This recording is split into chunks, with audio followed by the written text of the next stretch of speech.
दोस्तों हाल ही में मैंने कड़ाई से थोट्टा नाम की एक मर्डर मिस्ट्री मूवी देखी है जो कि 2025 में रिलीज हुई है।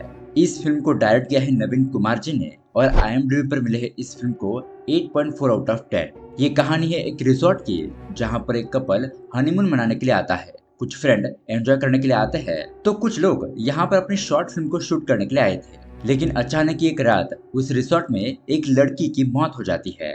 और तो और शॉकिंग बात ये थी कि इस रिसोर्ट के अंदर कुछ करोड़ रुपए छुपाए गए थे। अब जैसे उस लड़की की मौत का पता पुलिस को लगता है, वो वहां पर इन्वेस्टिगेशन करने के लिए पहुंच जाती है और दुर्गा नाम के एक SP इस केस को हैंडल करने लगती है। तो दोस्तों अब उस लड़की को किसने मारा? क्या पुलिस उस मर्डर करने वाले को पकड़ पाएगी या फिर वो किलर उन्हें चकमा देकर भाग जाएगा? यही देखेंगे हम आज की मर्डर मिस्ट्री कहानी में। इस कहानी में हमें बहुत सारे ट्विस्ट और टर्न देखने को मिलते हैं, इसलिए वीडियो को एंड तक जरूर देखिएगा। तो दोस्तों अगर आप पहली बार हमारे चैनल पर आए हैं तो वीडियो को लाइक और चैनल को सब्सक्राइब जरूर कीजिए, क्योंकि हम आपके लिए ऐसे ही लेटेस्ट साउथ की मूवीज लेकर आते रहते हैं। तो चलिए शुरू करते हैं आज की कहानी। कहानी की शुरुआत होती है एक MLA से। अब अचानक ही आधी रात को उस MLA को एक कॉल आता है जहाँ पर उसे पता चलता है कि सुबह होते ही आपके घर पर रेड पड़ने वाली है, इसलिए तैयार रहना। अब ये बात सुनते ही MLA की तो नींद ही उड़ जाती है। वो बहुत ज्यादा पैनिक होकर अपने आदमियों से कहता है कि यहाँ का सभी ब्लैक मनी अपने रिसोर्ट पर जाकर भिजवा दो। तो उसके अगले ही सीन में हम देखते हैं MLA के आदमी ब्लैक मनी को रिसोर्ट के अंदर एक खुफिया जगह पर छुपा देते हैं और यहाँ पर MLA का छोटा भाई विजय राज उनसे कहता है कि सुनो, जब तक ये प्रॉब्लम सॉल्व नहीं हो जाती तुम लोग इसी रिसोर्ट में रुको और पैसे की देखभाल करो। और फिर विजय राज भी उस रात उसी रिसोर्ट में रुक जाता है। अब यहाँ पर हम देखते हैं कि उस रिसोर्ट में काफी सारे लोग मौजूद हैं जो वहाँ पर पहले से रहने के लिए आए हुए थे। तो सबसे पहले हम एक कपल प्रकाश और निधि को देखते हैं। अब रात में प्रकाश को सिगरेट पीने की तलब लगती है, इसलिए वो ऐसे ही टहलने के लिए निकलता है। रिसोर्ट के गार्डन एरिया में आता है और वहाँ पर सिगरेट पीने लगता है। लेकिन तभी अचानक उससे एक लड़की अपने कुछ ही दूरी पर जमीन पर पड़ी हुई दिखाई देती है। उस लड़की के मुंह पर काला कपड़ा बंधा हुआ था, जिस वजह से वो कुछ भी बोल नहीं पा रही थी। लेकिन उस लड़की के चेहरे पर डर बिल्कुल भी साफ साफ नजर आ रहा था। अब इससे पहले कि प्रकाश उस लड़की के पास जाकर उसे बचा पाता, उस लड़की के सामने एक गन आती है और उसे शूट करके मार देती है। अब दूर से ही प्रकाश ये सब कुछ देखता है तो उसकी फट जाती है। वो बहुत ज्यादा घबरा जाता है और डर के मारे रिसोर्ट के अंदर भाग जाता है कि कहीं कोई उससे भी न मार दे। वो अपने रूम में आकर चुपचाप बैठ जाता है जैसे कि कुछ हुआ ही ना हो। अब दोस्तों यहाँ पर हमें किलर को दिखाया नहीं जाता कि उस लड़की को किसने मारा है। अब सुबह हो जाती है और गार्डन का माली वहाँ पर आता है तो उसे यहाँ पर एक लड़की की लाश नजर आती है। तो उसके बाद क्या था, ये खबर पूरी जगह पर फैल जाती है कि रिसोर्ट के पिछली रात में एक लड़की का मर्डर हुआ है। अब उसके अगले सीन में हम उस एरिया के SP दुर्गा को देखते हैं, जिसने हाल ही में सुबह सुबह 2 लड़कों को पकड़ा था। पुलिस को उन लड़कों के पास 5 किलो कोकेन मिला होता है। और दोस्तों जब उन लड़कों की हालत हम देखते हैं तो पुलिस ने उन्हें मार मार कर उनकी हड्डी पसली एक कर दी थी। पुलिस ने उन लोगों को इतना मारा था कि उनकी आधी जान तो चली ही गई थी। ऐसा लग रहा था कि कोकेन और ड्रग्स की स्मगलिंग करने वालों से SP दुर्गा पहले से बहुत ज्यादा नफरत करती है। खैर अब दोस्तों तभी यहाँ पर SP को MLA का कॉल आता है। MLA उसे कहता है कि पिछली रात मेरे रिसोर्ट में एक लड़की का मर्डर हुआ है, जल्दी से वहाँ पर पहुँचो और इस केस को रफा दफा कर दो। SP ठीक है ऐसा कहती है और अगले ही पल वो रिसोर्ट में पहुँच जाती है। अब लड़की की लाश को देखने के बाद और रिसोर्ट में कुछ लोगों से बात करने पर उसे पता चलता है कि अगली रात इस रिसोर्ट पर पॉलिटिशियन की मीटिंग होने वाली है, इसलिए जल्द से जल्द इस केस को बंद करना जरूरी है, तभी यहाँ पर अच्छे तरीके से मीटिंग हो पाएगी। लेकिन फिर वो सोचती है कि इस केस को रफा दफा तो नहीं किया जा सकता, थोड़ी बहुत तो इन्वेस्टिगेशन करनी पड़ेगी। तो यहाँ पर SP इन्वेस्टिगेशन करने का फैसला करती है, जहाँ पर वो सबसे पहले पूछती है कि क्या यहाँ पर ऐसा कोई है जिसने इस लड़की के साथ ऐसा कुछ हुआ था, ये गार्डन में देखा था।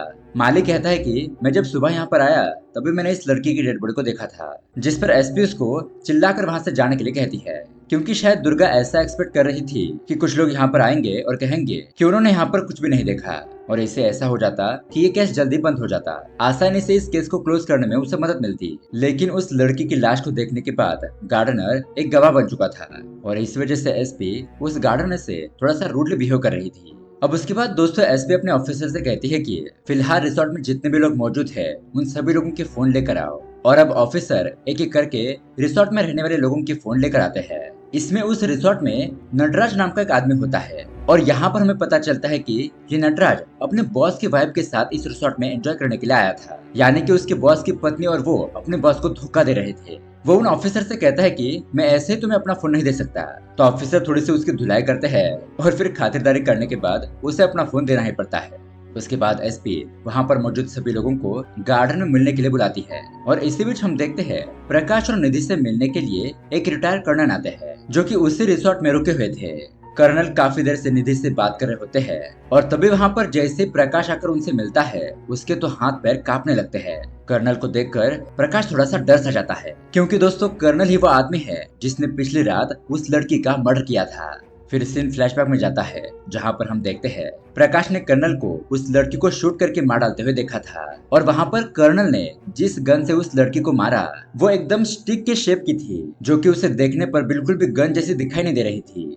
अब उस गन को उसी तरह से बनाया गया था ताकि उसके ऊपर कोई शक ना करे। अब दोस्तों यहाँ पर प्रकाश को जैसे ही रियलाइज होता है कि यह आदमी खतरनाक है तो वो वहाँ से भागने की कोशिश करता है लेकिन कर्नल की नजर उस पर पड़ ही जाती है। अब यहाँ पर ये बात और भी ज्यादा श्योर हो जाती है क्योंकि वो कर्नल प्रकाश के साथ कुछ अजीब तरह से बातें करने लगता है, एक तरह से उसे डराने धमकाने जैसी बातें ताकि वो किसी के सामने अपना मुंह ना खोले।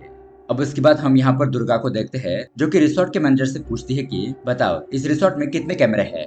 वो कहता है कि यहाँ पर सिर्फ एक ही कैमरा है। अब ये बात सुनकर दुर्गा तो गुस्सा हो जाती है क्योंकि दरअसल दोस्तों वो कैमरा भी कस्टमर के आने वाली जगह पर ही लगा हुआ था और बाकी किसी दूसरी जगह पर कोई भी कैमरा नहीं था। अब इससे तो किलर का कुछ भी पता नहीं चलेगा। लेकिन फिर उसी एक सीसीटीवी फुटेज को चेक किया जाता है जहाँ पर हम देखते हैं प्रकाश और निधि, फिर उसके बाद दो लड़के और लड़कियों का ग्रुप, फिर एक फैमिली नटराज और फिर कर्नल, ये लोग उस रिसोर्ट में पिछले दिन आए थे। उसके बाद उस रात दो लड़के और लड़कियों का ग्रुप अपने एक फ्रेंड का बर्थडे सेलिब्रेशन वहाँ पर रखते हैं जहाँ पर उन्होंने प्रकाश और नटराज को भी बुलाया था। उसके बाद हम नटराज को अपने बॉस की पत्नी के साथ देखते हैं। यहाँ पर हमें पता चलता है कि नटराज के बॉस ने अपनी वाइफ को एक प्रॉपर्टी की डील करने के लिए भेजा था लेकिन उसकी वाइफ तो यहाँ पर नटराज के साथ मौज कर रही है, मतलब कि साफ साफ वो अपने पति को धोखा दे रही थी जबकि नटराज उसका मैनेजर है। अब लगभग सारा सीसीटीवी फुटेज देखने के बाद दुर्गा को ये समझ में आता है कि करीब करीब 10 बजे इस रिसोर्ट के गेट्स बंद हो गए थे और इस रिसोर्ट के अंदर और कहीं से आने का रास्ता भी नहीं है। और तो और जिस लड़की की मौत हुई थी उसे सीसीटीवी में रिसोर्ट में आते हुए भी नहीं देखा था। अब उसके अगले दिन एसपी सभी लोगों को गार्डन में मिलने के लिए बुलाती है। यहाँ गार्डन में आते वक्त कर्नल प्रकाश के पास जाता है और उसे कहता है कि हम दोनों एक साथ एसपी से मिलने के लिए जाएंगे और सच कहूँ अगर मुझे मर्डर का पता भी होता ना तो मैं एसपी को कुछ भी नहीं बताता क्योंकि बिना किसी वजह से ऐसे मुसीबत में क्यों फंसना है ना, बताओ तुम क्या कहते हो। और दोस्तों इस तरह से कर्नल प्रकाश को डराने की कोशिश करता है और उसका ये आइडिया कई हद तक काम भी करने लगता है। अब यहाँ पर एसपी के सामने कोई भी, यहाँ तक प्रकाश भी कुछ नहीं कहता।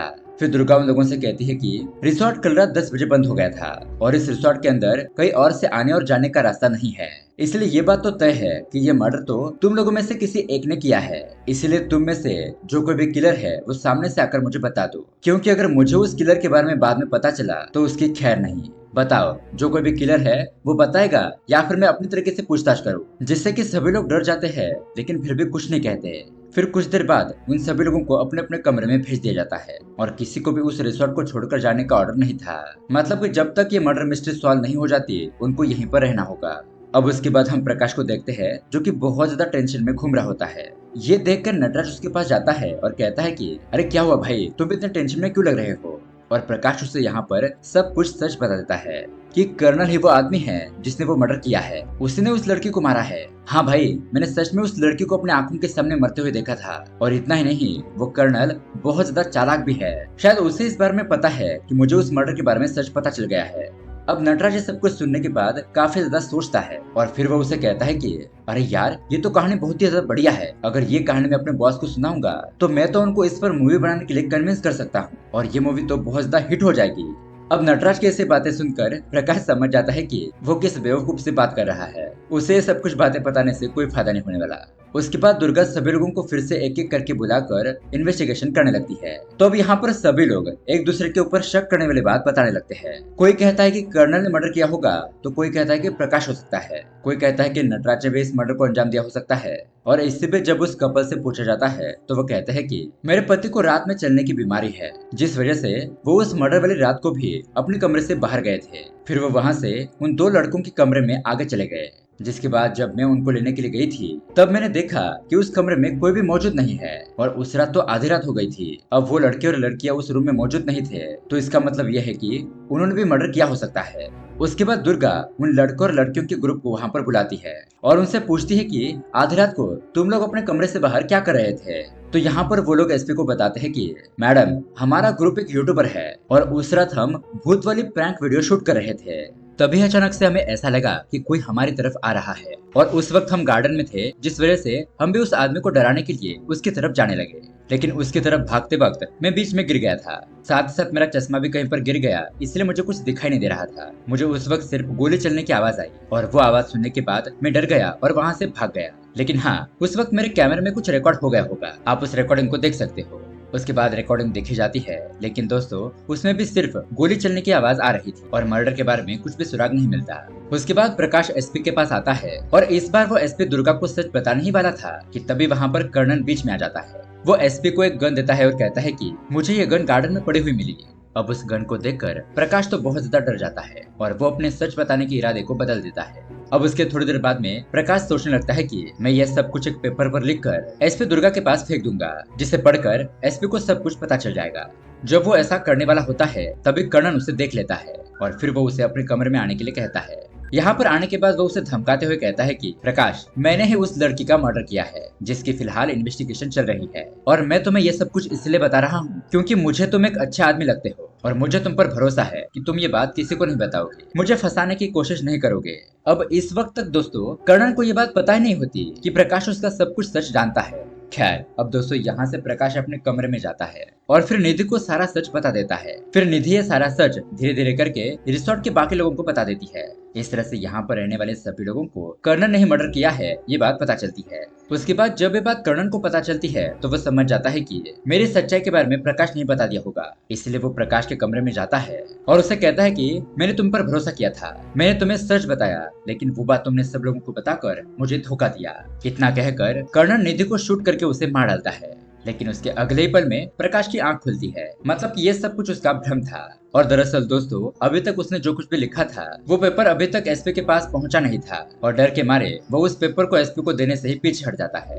फिर वो अपने कमरे में आ जाता है और उसे बहुत ज्यादा एंजाइटी होने लगती है। वो बहुत ज्यादा घुटन महसूस करने लगता है क्योंकि उसे सच पता होने के बावजूद भी वो कुछ भी नहीं कर पा रहा था। प्रकाश को लगता है कि इस बार में सोच सोच कर उसका दिमाग फट जाएगा, इसलिए वो तुरंत ही कर्नन के पास जाता है। उसके कमरे का दरवाजा लॉक करके उसे कहता है कि मैंने तुम्हें उस रात उस लड़की को मारते हुए देखा था, मुझे पता है कि तुम ही मर्डरर हो, लेकिन मैं चाहकर भी तुम्हारे खिलाफ कोई कंप्लेंट नहीं कर सकता क्योंकि मुझे डर है कि कहीं तुम मेरे पत्नी को या फिर मुझे मार दोगे। इसी वजह से सच्चाई ना बताते हुए मैं अंदर ही अंदर घुट रहा हूँ। अब उसकी ऐसी बातें सुनकर कर्नन जी बहुत जोर जोर से हंसने लगते हैं। प्रकाश कहता है कि तुम हंस क्यों रहे हो, क्या तुम्हें मेरी बातें समझ में नहीं आई? कर्नन कहता है कि मैंने तुम्हें उसी रात देख लिया था, मुझे पता था कि तुमने मुझे मर्डर करते हुए देख लिया है और तुम कभी आराम से भी नहीं रह पाओगे। प्रकाश कहता है कि तो फिर तुमने मुझे मारा क्यों नहीं? कर्नल कहता है कि मैं तुम्हें मार नहीं सकता, तुम मेरे बेटे जैसे हो, लेकिन हाँ, मैंने उस लड़की को क्यों मारा ये सच्चाई मैं तुम्हें बता सकता हूँ। इस तरह से अब कहानी जाती है फ्लैशबैक में।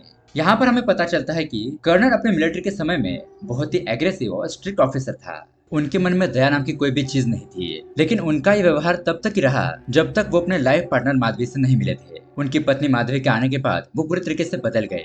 माधवी ने उन्हें काफी कुछ सिखाया। हालांकि कर्नल ने ऐसा सोचा था कि वो मिलिट्री से कभी दूर नहीं रह सकते और इस वजह से वो अपना बुढ़ापा किस तरह से काटेंगे इस बात को उनको टेंशन थी। लेकिन माधवी के जिंदगी में आने के बाद उन्हें कभी भी किसी भी बात की टेंशन नहीं हुई। वो बस अपनी पत्नी को खुश देखना चाहता था, इसलिए अपने दोस्त के कहने पर कर्नल ने अपने घर पर एक नौकर भी रखा जिसका नाम होता है रवि।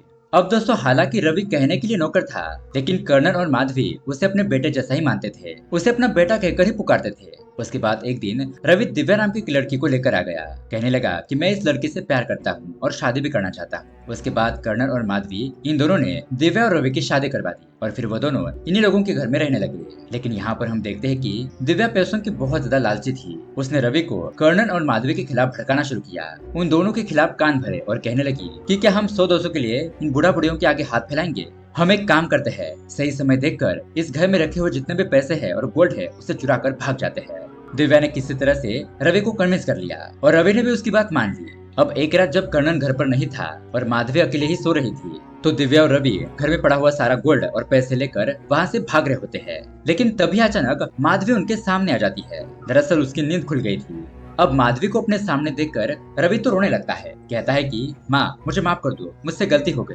अब माधवी को यहाँ पर कुछ समझ नहीं आ रहा था और जब तक वो कुछ समझ पाती तभी दिव्या पीछे से आकर माधवी के सर पर वार कर देती है, जिससे कि वो वहीं पर गिर जाती है। उसके बाद रवि अपने पैरों से माधवी का गला दबाकर उसे मारने की कोशिश करता है। माधवी यहाँ पर दर्द के मारे तड़पने लगती है और वो बेहोश हो जाती है, जिसके बाद वो दोनों ही पैसे और गोल्ड लेकर वहाँ से फरार हो जाते हैं। अब उसके अगली सुबह जब कर्णन अपने घर पर पहुंचता है तो तब माधवी जिंदा होती है, लेकिन उसकी हालत बहुत ज्यादा खराब हो चुकी थी। कर्नल अपनी पत्नी की ऐसी हालत देखकर बहुत ज्यादा दुखी हो जाता है। वो माधवी को संभालने के लिए जाता है, लेकिन तभी वहाँ पर माधवी की मौत हो जाती है।